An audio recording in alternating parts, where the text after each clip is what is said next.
Bab 361. Selamat tinggal. Putri Bohemia yang dikenal sebagai Veronica terus menangis di balik tunik berengar selama beberapa waktu sementara sang raja muda menghiburnya. Sementara itu, Dagmar, mantan Ratu Bohemia, melotot ke arah putrinya dan berengar dengan amarah yang meluap-luap. Apa yang baru saja diumumkan berengar sangat mengurangi hak-haknya sebagai ibu Veronica, dan yang lebih penting, sebagai Ratu Bohemia. Ia menolak untuk percaya bahwa masa jabatannya sebagai bangsawan telah berakhir, meskipun semua bukti menunjukkan sebaliknya. Namun, karena pengawal kerajaan berengar mengawasinya dengan saksama, ia tak mampu mendekati pria yang telah merebut kekuasaan di tanah keluarganya. Oleh karena itu, ia terpaksa menyaksikan pertunjukan intim antara Berengar dan Veronica sambil memendam kebencian. Veronica telah menangis selama hampir 30 menit, pada akhirnya, ia tak lagi punya air mata untuk menangis meskipun ia sangat sedih. Berengar telah menghibur gadis itu selama itu. Ia hanya bisa membayangkan kengerian yang harus ia tanggung sebagai seorang heterokromia di periode abad pertengahan. Karena itu, ia merasa kasihan padanya, lagi pula, ada tempat khusus di hatinya untuk hal-hal indah dan menyedihkan. Setelah beberapa saat, Berengar mulai menyeka air mata yang telah mengering dari mata gadis itu sebelum meyakinkannya bahwa ia aman di bawah perlindungannya. Veronica, ya. Jangan khawatir, kamu tidak akan dilecehkan atau dihina selama kamu menjadi anak asuhku. Siapapun yang berani melakukannya, mereka akan dihukum berat. Ketika Berengar mengatakan ini, tatapannya beralih dari Veronica ke ibunya dengan tatapan dingin yang memperingatkan wanita kasar itu. Jelas, Veronica mengerti maksud Berengar karena tatapan tajamnya langsung lenyap saat ia takluk pada kehadiran Raja Austria yang menindas. Setelah mengatakan ini, Berengar berusaha melepaskan diri dari genggaman Veronica, namun, Veronica segera mencengkeram lengan bajunya dengan ekspresi ketakutan. Ia memiliki seseorang untuk dipercayai untuk pertama kalinya dalam hidupnya, dan ia takut melepaskannya. Karena itu, ia mengumpulkan keberanian dalam dirinya untuk menanyakan pertanyaan yang menggema di benaknya kepada raja muda itu. Apa yang akan terjadi padaku sekarang? Berengar langsung menatap gadis yang mencengkeram lengan bajunya seperti ikan lamprey, sama sekali tak mau melepaskannya. Ekspresi hangat terpancar di wajahnya saat ia mengelus kepala gadis itu sebelum meyakinkannya bahwa ia tidak akan meninggalkannya di Praha. Kau sekarang adalah anak asuhku, yang berarti aku akan membawamu kembali ke Kufstein, di mana aku akan menjagamu sampai kau dewasa, setelah itu aku akan menikahkanmu dengan seorang pria yang pantas menjadi suamimu. Veronica meringis mendengar bagian terakhir, ia benar-benar takut, pria bejat macam apa yang mau menikahi orang aneh seperti dirinya. Namun, ia menahan lidahnya dalam diam dan menganggukkan kepala perlahan. Tak lama kemudian, kesunyiannya diganggu oleh jeritan ibunya. Kau tak bisa mengambil putriku tanpa kompensasi. Kerusakan yang kau dan orang-orang sepertimu timbulkan di wilayahku adalah sesuatu yang harus kau bayar. Berengar langsung merasa terdorong untuk memukul balik wanita itu. Kira-kira wanita itu berada di posisi apa? Kelangsungan hidupnya adalah karena Berengar berbelas kasih kepada wanita dan anak-anak. Ia segera menghampiri mantan ratu dengan tatapan serius. Karena bertubuh jangkung, ia menjulang tinggi di atas perempuan mungil itu, sedemikian rupa sehingga perempuan itu ketakutan setengah mati melihat raja dari barat yang murka.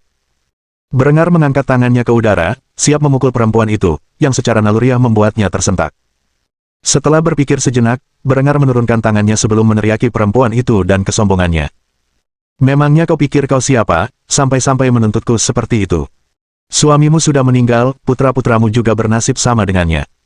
Pasukan Bohemia telah hancur lebur, dan hanya karena kebaikan hatiku kau berdiri di sini, mampu membuat pertanyaan-pertanyaan yang keterlaluan. Kau tak lagi punya wewenang di sini, dan sudah saatnya kau belajar untuk bertanggung jawab. Dalam bahasa Romawi kuno, Vae Victis.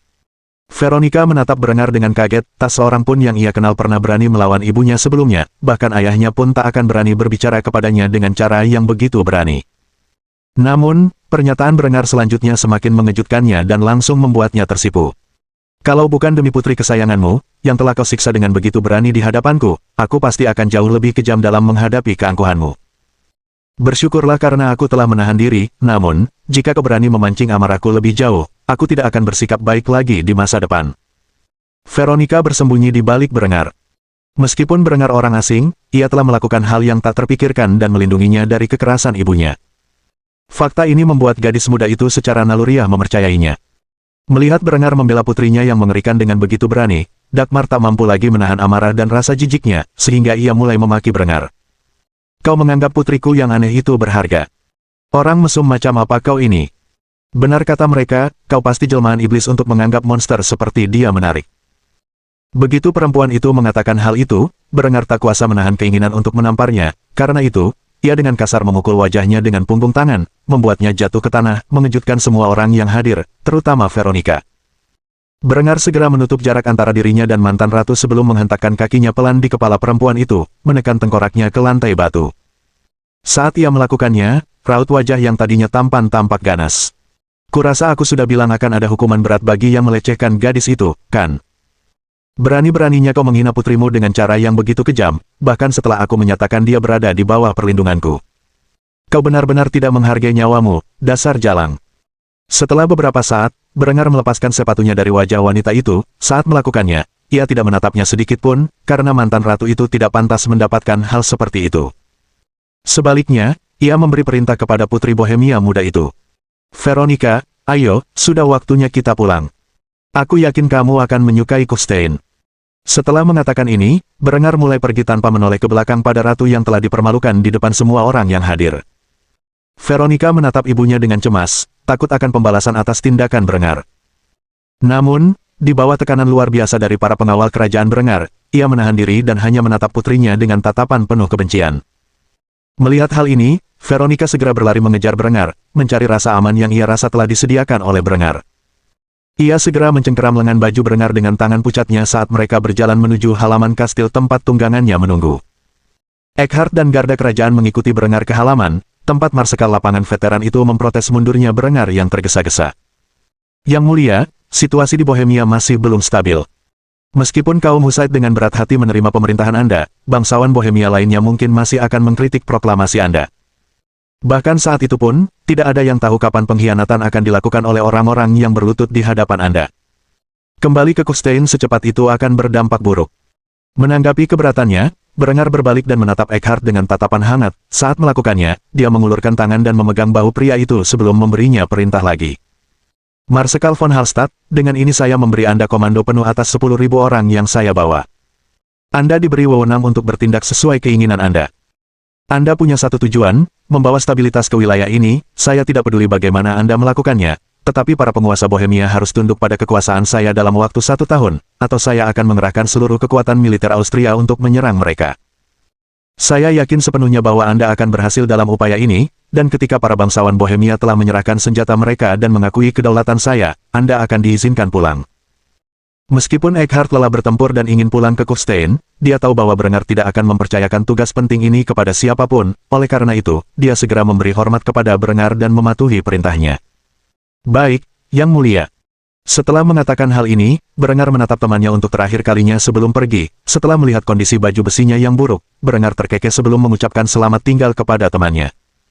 Saya akan memastikan untuk mengirimkan seragam baru dengan semua penghargaan yang telah Anda peroleh selama bertahun-tahun, setelah semua pakaian Anda saat ini sudah sangat ketinggalan zaman. Setelah berkata demikian, Berengar menaiki kuda tunggangannya yang setia, lalu segera meraih Veronica dan menariknya ke pangkuannya. Perjalanannya kembali ke Kufstein akan singkat, dengan 10.000 prajurit yang tertinggal di Bohemia, hanya pengawal kerajaannya yang akan dipercayakan untuk melindunginya. Namun, untungnya, perjalanan itu tidak akan mengalami masalah. Veronica menatap rumah tempat ia dibesarkan untuk terakhir kalinya sebagai Berengar, dan tuan rumahnya mulai meninggalkan kota Praha. Satu-satunya pikiran dalam benaknya hanyalah satu frasa. Selamat tinggal. Bab 362. Kembalinya yang canggung. Beberapa hari telah berlalu sejak Berengar, dan pasukannya telah memulai perjalanan mereka. Sepanjang perjalanan dari Bohemia ke Austria, Veronica duduk di depan Berengar di atas kudanya. Ia secara pribadi menyaksikan perbedaan besar dalam teknologi pertanian dan benteng militer antara kerajaannya yang dulu dan kerajaan Berengar. Benteng-benteng bintang dibangun di perbatasan Berengar, memungkinkan pertahanan yang baik. Benteng-benteng ini dijaga oleh banyak meriam dan garnisun kecil yang masing-masing terdiri dari beberapa ratus orang. Patroli rutin dikerahkan di antara berbagai benteng untuk memastikan keamanan perbatasan. Saat memasuki Austria, sang putri muda memperhatikan ladang-ladang luas yang dikelola oleh sangat sedikit pria. Namun, para pria ini menggunakan mesin-mesin canggih bertenaga kuda yang belum pernah ia lihat sebelumnya untuk merawat tanaman mereka. Pipa-pipa logam aneh terdapat di seluruh ladang yang menyediakan air bagi tanaman yang tumbuh subur. Sedemikian rupa sehingga Veronica benar-benar percaya bahwa Tuhan telah memberkati Austria. Saat mereka melewati kota-kota, arsitektur barok luar biasa yang mulai menghiasi seluruh Austria selama masa pemerintahan Berengar sungguh memukau gadis itu. Penduduknya mengenakan pakaian mewah, sebagian besar masih bergaya lama yang diterapkan Berengar, di mana mereka tampak sangat sehat. Sangat sedikit, jika ada, warga yang kekurangan gizi, tidak seperti masyarakat miskin yang bekerja keras di ladang di Bohemia. Seiring perjalanan mereka berlanjut, Veronica semakin banyak bertanya tentang bagaimana Austria bisa berkembang hingga seperti itu, dan Brenger tak segan-segan melebih-lebihkan kisahnya tentang sejauh mana ia telah melangkah sebagai penguasa. Semakin ia mendengarkan kisah-kisah petualangan Brenger yang menakjubkan, semakin ia menghormatinya dan merasa aman di sisinya. Akhirnya, setelah beberapa hari perjalanan, Brenger dan rombongannya tiba di Kufstein. Dari semua kota yang pernah ia kunjungi hingga saat ini, kota itu adalah yang paling maju. Asap industri yang sedang berkembang memenuhi udara, tetapi tidak sampai membahayakan kesehatan. Ladang rami yang tumbuh di luar kota menyerap lebih dari porsi karbon yang seharusnya di udara. Ibu kota Austria adalah wilayah paling maju dan makmur di antara semua wilayah kerajaan, dan untuk pertama kalinya dalam hidupnya, Veronica melihat seperti apa kota industri itu. Namun, yang paling mengesankan adalah monumen dan bangunan penting di kota yang selamanya mengagungkan Brenger dan prestasinya. Dari patung pribadi Brenger yang menghadap ke kota hingga katedral agung yang mewah hingga istana kerajaan Austria, prestasi seni dan arsitektur tertinggi menguasai kota dan lanskap Austria yang unik. Sistem perpipaan canggih yang digunakan di Kufstein, yang telah mulai menyebar ke seluruh wilayah, membuat sampah di jalan sangat sedikit. Lagi pula, membuang sampah sembarangan adalah pelanggaran ringan dengan hukuman berat. Akhirnya, Brenger pergi ke istana kerajaan, tempat keluarganya siap menyambutnya. Namun, ketika putri-putrinya melihat sosok asing nan cantik di pangkuannya, mereka langsung cemberut. Adela adalah orang pertama di antara mereka yang langsung bertanya tentang hubungan Brenger dengan gadis yang tampak jauh lebih muda darinya itu.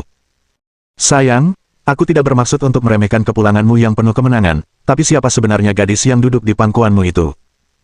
Veronica langsung menyembunyikan wajahnya karena takut setelah melihat ekspresi tak ramah di wajah para wanita Brenger. Ia melakukannya dengan meringkuk di dada Brenger, yang telah menjadi tempat amannya. Hal ini semakin menciptakan kesalahpahaman di benak istri dan kekasih Brenger. Brenger tersenyum canggung saat ia mencoba meredakan ketegangan yang semakin memuncak di wajah keluarganya. Namun, Hans justru memperburuk keadaan. Dengan ekspresi gembira di wajahnya, ia menatap sang putri muda dan mengutarakan isi hatinya. Apakah ayah membawa pulang ibu lain? Veronica langsung menatap ekspresi canggung Brenger dengan tatapan bertanya. Apa sebenarnya yang dimaksud anak ini dengan ibu yang lain? Sedangkan Adela, Linde, dan Honoria, mereka menatap Hans dengan ekspresi menakutkan, langsung membungkam anak itu. Melihat situasi semakin memburuk, Brenger segera menyatakan dirinya tidak bersalah dan berusaha mengendalikan kerusakan yang telah terjadi. Ini putri Veronica Brezinova dari kerajaan Bohemia, mulai hari ini, dia adalah anak didikku. Mendengar ini, ketiga anak buah Brenger langsung memelototinya, memberinya tekanan lebih lanjut. Namun, setelah melihat ekspresi terkejut di wajah gadis yang seperti boneka itu, mereka langsung saling menatap dengan curiga. Seolah-olah mereka telah berkomunikasi secara telepati, mereka sepakat mengambil keputusan dan mendesah sebelum berbicara kepada Brenger serempak. Baiklah, tapi jangan salah, kami akan mengawasinya. Meskipun harem Brenger mungkin berhati-hati dengan kedatangan seorang gadis muda yang cantik, pada akhirnya, mereka tahu Brenger bukanlah seorang lolicon, dan karena itu, mereka sampai pada kesimpulan bahwa ia boleh tinggal. Setelah melihat gadis-gadisnya sudah tenang, Brenger turun dari tempat duduknya, sambil membaringkan Veronica di tanah. Ia mengelus rambut gadis itu sambil memperkenalkannya kepada keluarganya. Veronica, gadis pirang cantik ini adalah istriku, Adela. Gadis berambut merah yang menawan ini adalah kepala mata-mataku dan ibu dari dua anakku, Linde. Sedangkan gadis berambut ungu ini adalah putri kekaisaran Bizantium dan kekasihku. Gadis yang kira-kira seusiamu, yang bersembunyi di belakang, adalah adik perempuanku, Henrietta. Kurasa kalian berdua akan baik-baik saja, dan si kecil nakal yang sepertinya tidak bisa diam ini adalah putraku, Hans. Veronica menatap Brenger dengan saksama selama beberapa saat dengan ekspresi ingin tahu. Setelah beberapa saat terdiam, dia dengan polos menanyakan pertanyaan yang ada dalam benaknya. Yang mulia, apakah Anda seorang playboy? Brenger terkekeh canggung mendengar ini, ia tak menyangka gadis seusianya akan menanyakan pertanyaan seperti itu. Karena itu, ia kesulitan menatap mata gadis itu sambil dengan hati-hati menepis tuduhannya. Kurasa tidak pantas membicarakan hal seperti itu dengan gadis seusiamu. Begitu ia mengatakan ini, Veronica mulai cemberut dalam diam. Sementara itu, putri-putri Brenger mulai memerah karena malu dan menolak berkomentar. Menyadari suasana yang tidak nyaman, Henrietta menghampiri Veronica dan menggenggam tangannya sambil tersenyum ramah. Jadi, mulai sekarang kau akan tinggal bersama kami, iya. Izinkan aku mengajakmu berkeliling istana, aku yakin kau akan senang berada di sini. Setelah Henrietta pergi bersama Veronica dan Hans, Brenger ditinggalkan sendirian bersama ketiga istrinya, yang menatapnya dengan tatapan tajam sambil menyilangkan tangan. Berengar tahu saat itu bahwa ia telah berbuat salah karena membawa anak ayam lain ke kandang ayam. Karena itu, ia langsung mengalihkan pembicaraan ke hal lain. Jadi, bagaimana keadaanmu selama aku pergi? Meskipun Linde berusaha mengganti topik, gadis-gadis itu tidak mempercayainya dan segera mengalihkan pembicaraan kembali ke masalah yang sedang dibahas. Jadi, kau menghilang selama lebih dari seminggu dengan pemberitahuan singkat agar bisa merebut kerajaan Bohemia, dan kau kembali dengan seorang putri di pelukanmu. Kenapa aku tidak terkejut? Berengar mendesak ketika menyadari usahanya untuk mengalihkan pembicaraan gagal dan langsung membela diri. Ia menghabiskan waktu menceritakan semua yang terjadi selama ia pergi kepada gadis-gadis itu, dan setelah itu, baik Adela maupun Honoria praktis menangis. Mereka hanya bisa membayangkan rasa sakit dan penderitaan yang dialami Veronica sepanjang hidupnya. Sedangkan Linde, ia tak lagi gusar seperti sebelumnya, tetapi ia cukup keras kepala, ia mempertahankan ekspresi tegas, hanya mengucapkan satu kalimat sebelum kembali ke kastil. Aku akan menyelidiki sendiri latar belakang jalan kecil itu. Kalau dia sampai berani menyakiti sehelai rambut pun di kepalamu, aku akan melenyapkannya. Setelah semuanya selesai, Berengar menghela napas lega, setidaknya, ia berhasil meyakinkan 2 dari 3 putrinya untuk menerima Veronica sebagai anak asuhnya. Sedangkan Linde, ia tahu pada akhirnya gadis itu akan menerima. Lagi pula, ia memang tidak berencana menikahi gadis itu sebagai istri keempatnya, lagi pula, gadis itu terlalu muda untuk menarik perhatiannya. Namun, Berengar langsung mempertimbangkan untuk menjodohkan gadis itu dengan putranya, Hans, ketika mendapat kesempatan. Meskipun usianya mungkin sekitar 7 tahun lebih tua, pada akhirnya, posisinya sebagai putri Bohemia terakhirlah yang membuat ide tersebut menarik. Berengar yakin bahkan Linde pun pada akhirnya akan menyetujui gagasan itu, lagi pula, jika Veronica menikah dengan Hans, ia akan mewarisi kerajaan Bohemia dari Berengar setelah ia pensiun atau meninggal dunia. Dengan demikian, masa depan anak laki-laki itu sebagai seorang raja terjamin meskipun ia tidak mewarisi gelar utama sebagai Raja Austria. Karena itu, ia menaruh harapan besar pada gadis yang ia temui secara kebetulan ini. Bab 363. Terlibat dalam perang 100 tahun. Jauh di dalam kota Paris, duduk Raja Gilles de Valois, yang saat itu sedang duduk di singgasananya, menjamu delegasi diplomatik dari kerajaan Austria. Berengar akhirnya mulai bergerak di dalam kerajaan Prancis, dan kerajaan Prancis hanyalah salah satu faksi dalam rencananya untuk semakin mengacaukan wilayah tersebut. Meskipun Gilles tidak tahu apa niat sebenarnya Berengar, dan karena itu, ia dengan berat hati menerima delegasi Austria yang saat itu berdiri di hadapannya. Berdiri di sisi kanan Raja Prancis adalah putranya, Pangeran Aubry de Valois, yang telah kembali dari perang setelah banyak memohon kepada ayahnya. Seperti biasa, Raja Prancis tidak pernah mendisiplinkan anak-anaknya yang nakal. Di sebelah kiri Gilles terdapat putrinya, Putri Sibylla de Valois. Wanita muda ini dikenal karena sifatnya yang kejam dan bengis. Ia telah menyebabkan banyak krisis diplomatik karena perilakunya yang buruk. Kedua putra kerajaan itu menyaksikan dengan ekspresi bosan ketika delegasi Austria menghadap Raja Prancis. Baron Ludeke von der Stein ditugaskan untuk memimpin upaya intelijen Austria untuk melemahkan kerajaan Prancis. Oleh karena itu, ia bertindak sebagai diplomat utama untuk kerajaan Prancis. Dengan demikian, ia berharap dapat memperoleh kepercayaan mereka sementara para agennya yang lain bekerja untuk memasok para pesaing Prancis. Yang mulia, Raja Gilles de Valois, saya Baron Ludeke von der Stein, diplomat yang mulia Raja Berengar von Kufstein. Tuan saya telah menugaskan saya untuk membantu Anda dalam upaya Anda menumpas pemberontakan Adipati Burgundia yang keji, sekaligus menangkal invasi Inggris. Oleh karena itu, saya datang membawa hadiah. Saat Berengar von Kufstein muncul, minat Aubry pun tersulut, sedangkan Raja Gilles langsung menjadi masam, ia tidak dapat menahan amarahnya lebih lama lagi dan segera mulai berteriak pada Ludeke. Tuanmu mengirim hadiah setelah dia mencuri pengantin putraku. Kompensasi macam apa yang bisa dia tawarkan kepadaku yang sebanding dengan aliansi yang telah kuhilangkan? Kau beruntung aku menerima delegasimu mengingat tuanmu adalah seorang heretik yang terkenal, yang telah membangkitkan amarah Bapa Suci.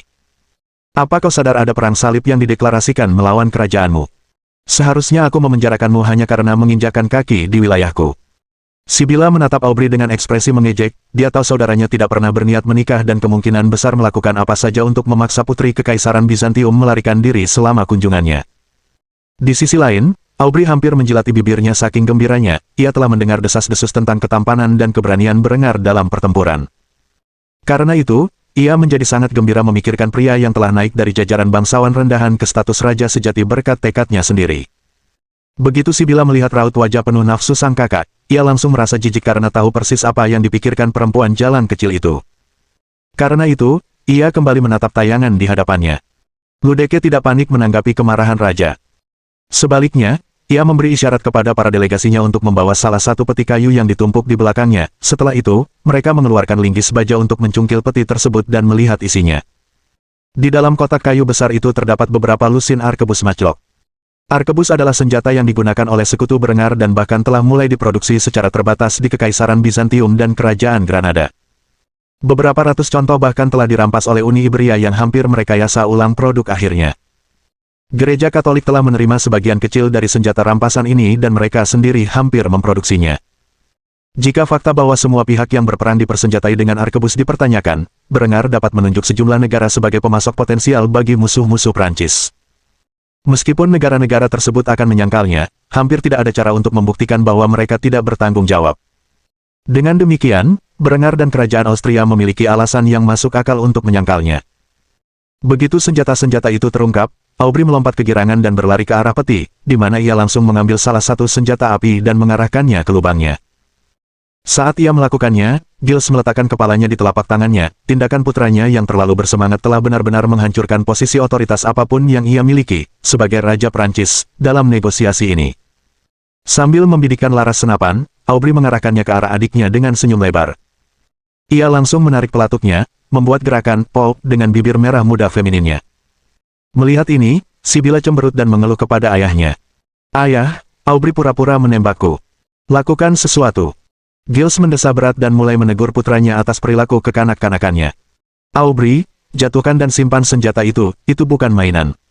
Aubry langsung cemberut sambil meletakkan kembali senjata itu ke tumpukan, lalu kembali ke tempatnya di sebelah kanan ayahnya. Ia sangat antusias dengan prospek kerjasama dengan Austria, dan karena itu, ia mengutarakan pendapatnya meskipun ayahnya enggan menerima hadiah itu. "Kudengar Raja Berengar sangat tampan dan punya semangat untuk menghibur 3 wanita.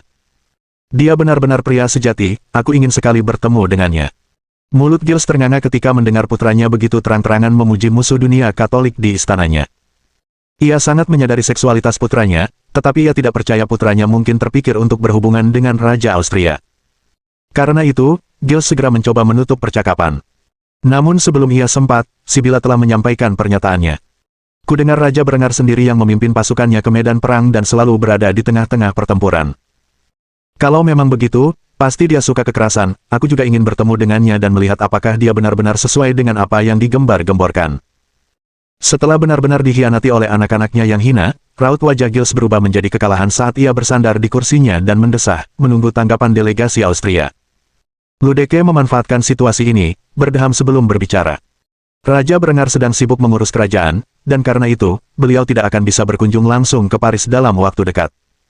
Namun, saya pasti akan menyampaikan salam Anda kepadanya.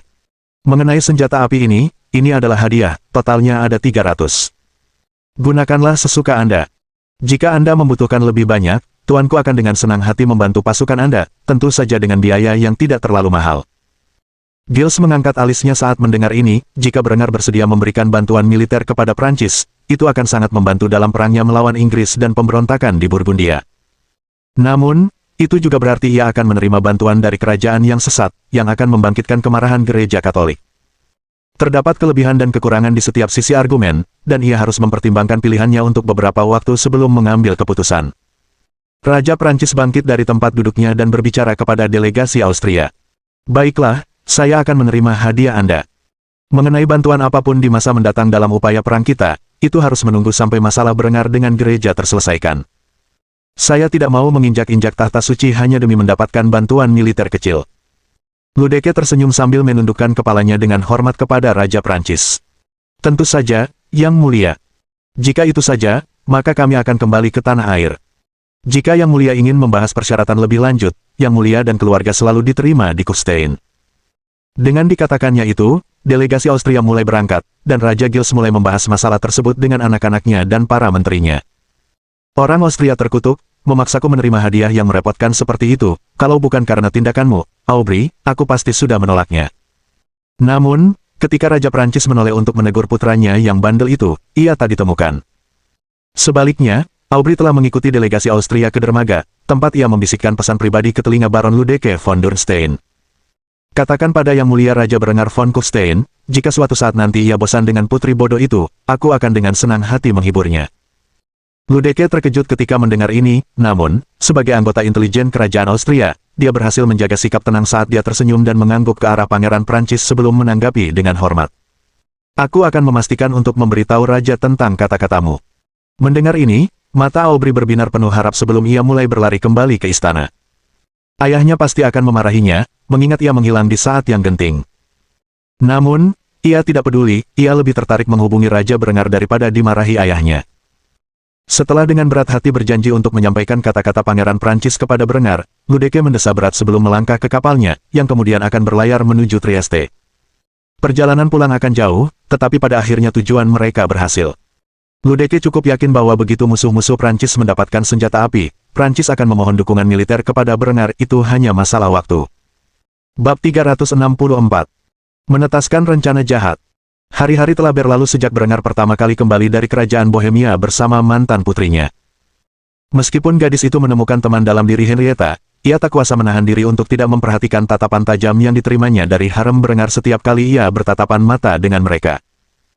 Karena itu, Veronica ketakutan dan lebih banyak menghabiskan waktu di dalam kamarnya. Meskipun Berengar ingin membantu, ia mendapati dirinya tertimbun tumpukan dokumen yang menumpuk selama ia pergi.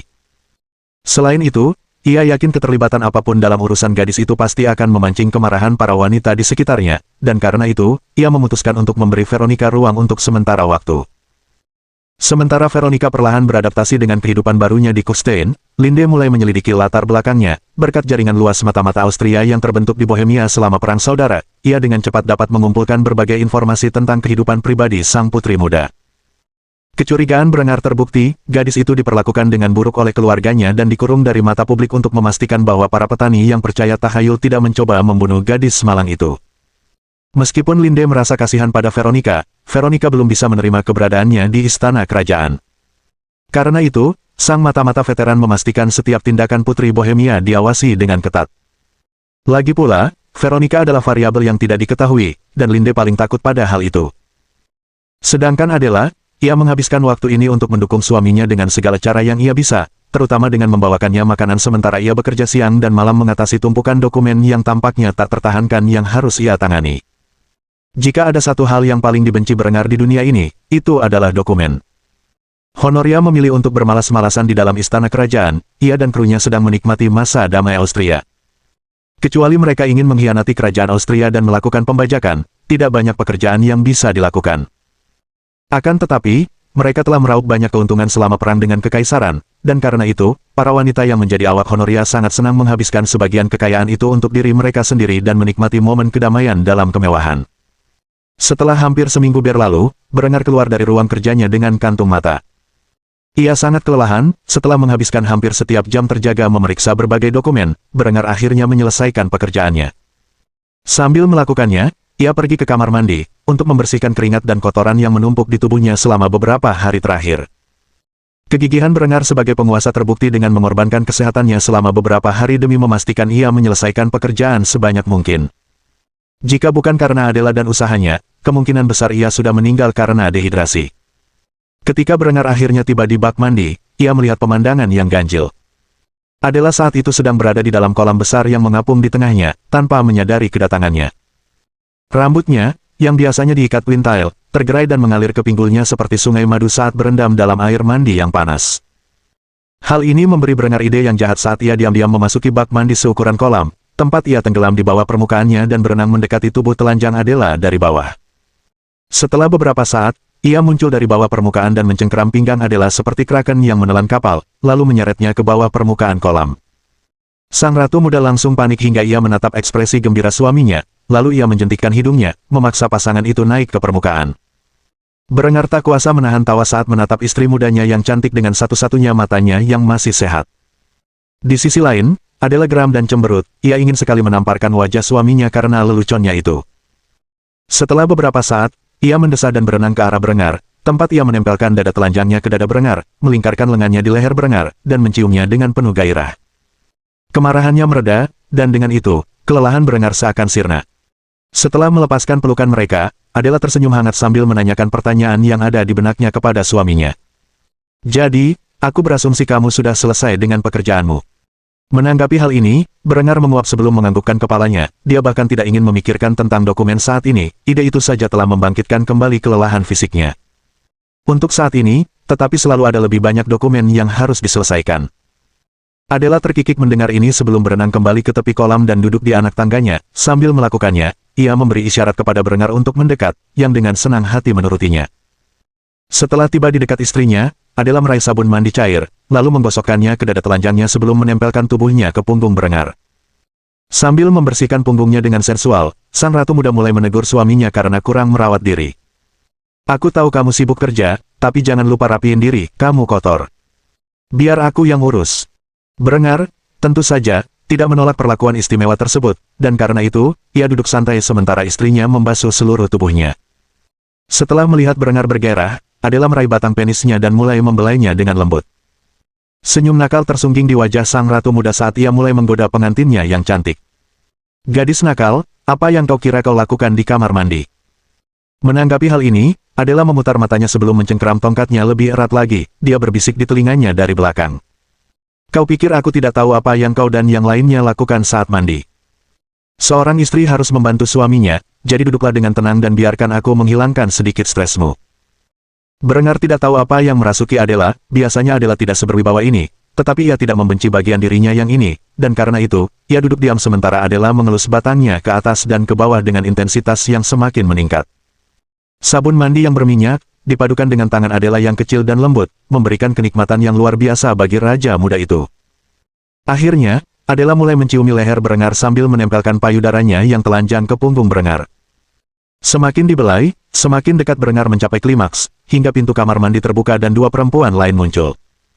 Saat Honoria dan Linde muncul telanjang di kamar mandi, mereka menyaksikan adegan intim antara Berengar dan istrinya, yang memaksanya berejakulasi ke udara dan kolam di bawahnya.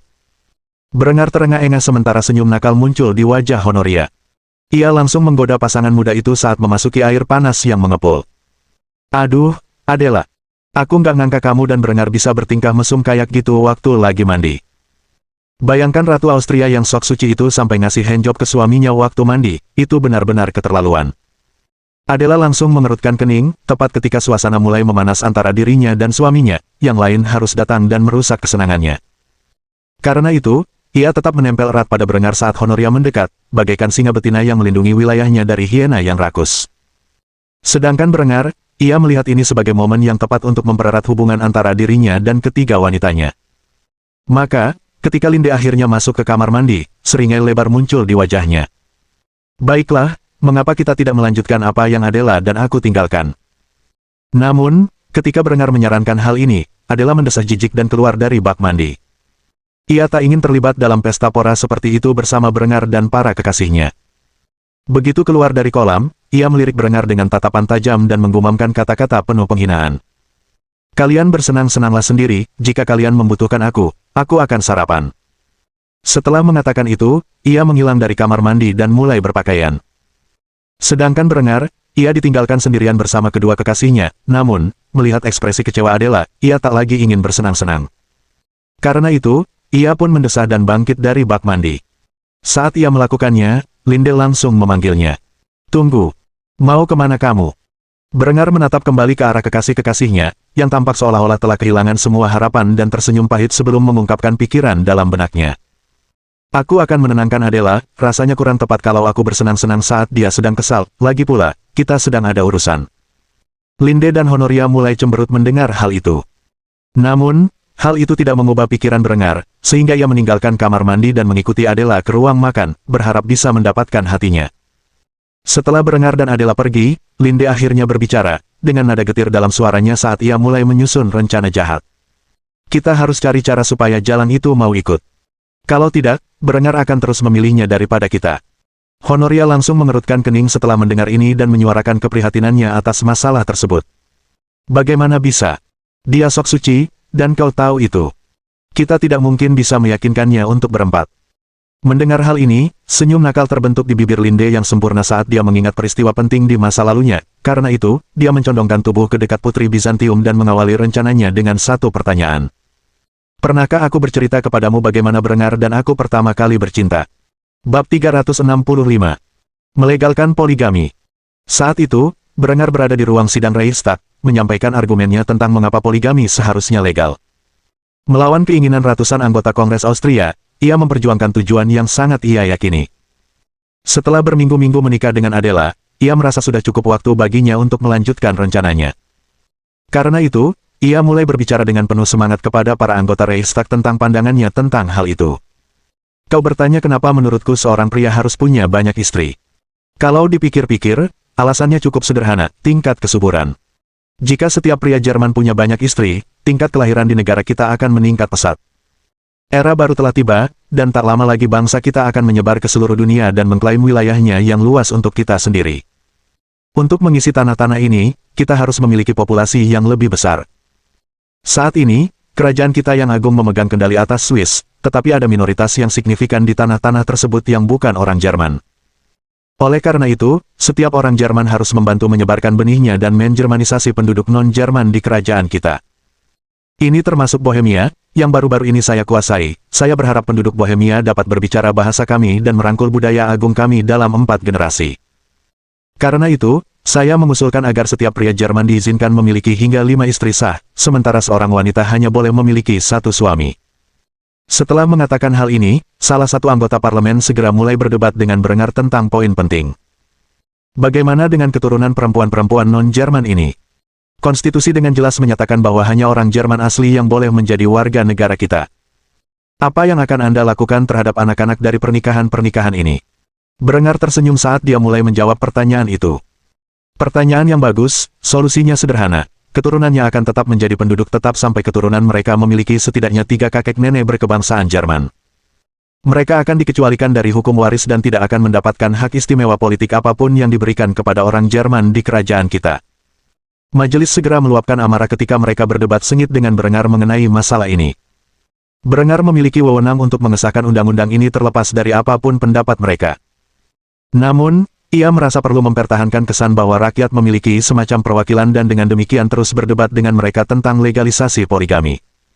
Berengar tak menyadari bahwa selagi ia bekerja keras melegalkan poligami, Linde dan Honoria justru mulai bertindak di balik layar untuk mengajak Adela bergabung dengan persaudaraan mereka. Sudah terlalu lama, sang ratu muda mengabaikan keinginan mereka untuk berbagi Berengar, sehingga mereka terpaksa mengambil tindakan drastis. Dengan pemikiran ini, Linde telah menyalahgunakan kendalinya atas intelijen kerajaan Austria untuk mencampur minuman Adela dengan obat yang sama yang pernah ia coba gunakan pada Berengar bertahun-tahun yang lalu. Saat Adela minum dari gelas anggurnya, menunggu Berengar kembali dari Reichstag, ia tiba-tiba merasa sangat pusing dan panas di sekujur tubuh. Lututnya mulai lemas sebelum ia jatuh ke lantai. Ketika dia melakukannya, dia melihat Linde dan Honoria memasuki ruangan dengan seringai jahat di wajah mereka. Saat itu juga, Ratu Muda mulai takut akan nyawanya saat dia melampiaskan amarahnya kepada para penyerangnya. Apa yang kalian berdua lakukan padaku? Namun, Linde berlutut di hadapan Adela dan langsung menciumnya, yang membuat pipi Ratu Muda itu memerah karena malu. Setelah memisahkan lidah mereka, Linde mulai menggoda Adela. Jangan khawatir, kamu tidak akan mati, percayalah, saat kami selesai denganmu, kamu akan merasa seperti berada di surga. Setelah mengatakan ini, Linde dan Honoria mulai menyeret Adela ke ruang harem, lalu mengunci pintu di belakang mereka.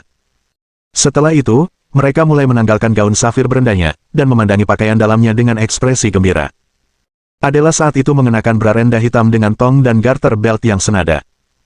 Adela tak kuasa menahan diri saat tangannya meraba-raba rongganya yang basah kuyup, mati-matian berusaha memadamkan api di selangkangannya. Setelah melihat pemandangan yang menggoda ini, Linde dan Honoria menelanjangi ratu hingga telanjang bulat, dan mereka pun mulai menirunya.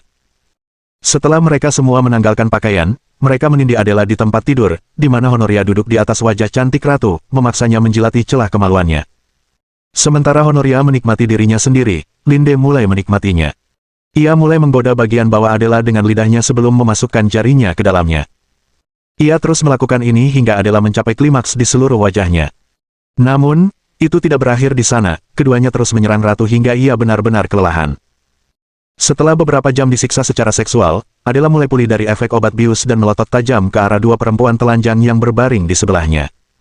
Ia langsung mulai memaki mereka. Namun, ia tidak menjadi kasar.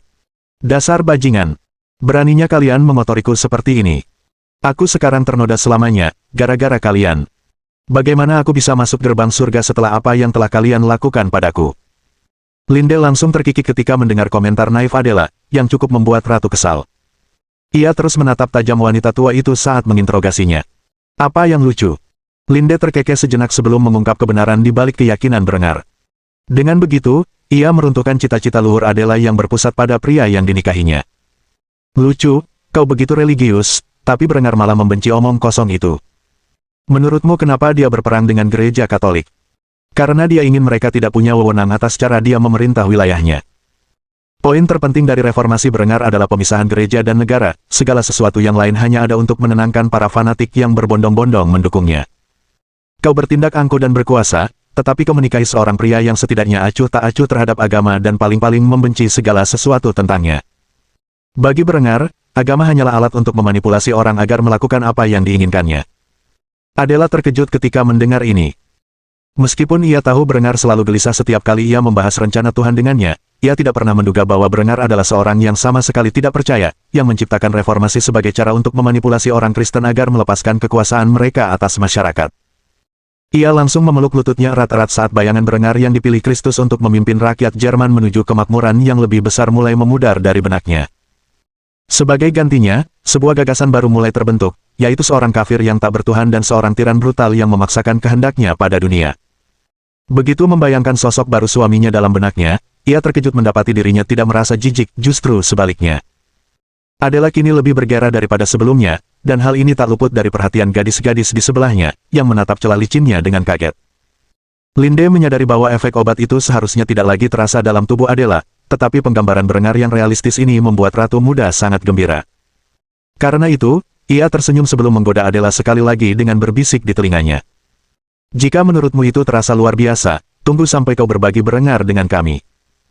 Adela mulai tersipu malu saat dia memikirkan tentang apa yang baru saja terpaksa dia lakukan dan betapa lebih baiknya perasaan itu jika menambahkan Berengar ke dalam campuran. Dia langsung menolak gagasan itu sambil menggelengkan kepalanya karena malu.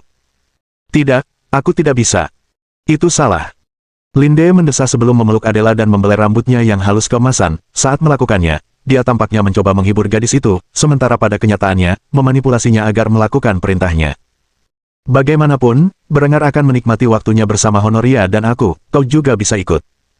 Lagi pula, menurutmu bagaimana perasaannya saat tahu dia bersenang-senang bersama kita sementara kau cemberut sendirian?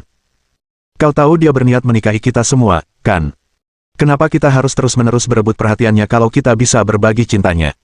Ketiganya terdiam beberapa saat sebelum Adela mengambil keputusan. Berengar tidak tahu pasti, tetapi ketika ia memperjuangkan legalisasi poligami, ketika istrinya telah mencapai kesepakatan diam-diam tentang hakikat hubungan poligami mereka, sesuatu yang akan sangat mengejutkannya ketika ia pulang dan mendapati mereka bertiga siap untuk beribadah bersama. Mohon dukungan dari omom ante-ante sekalian, buat subscribe atau sharekan novel Mimin ke Facebook kalian, agar channel Mimin bisa terus berkembang.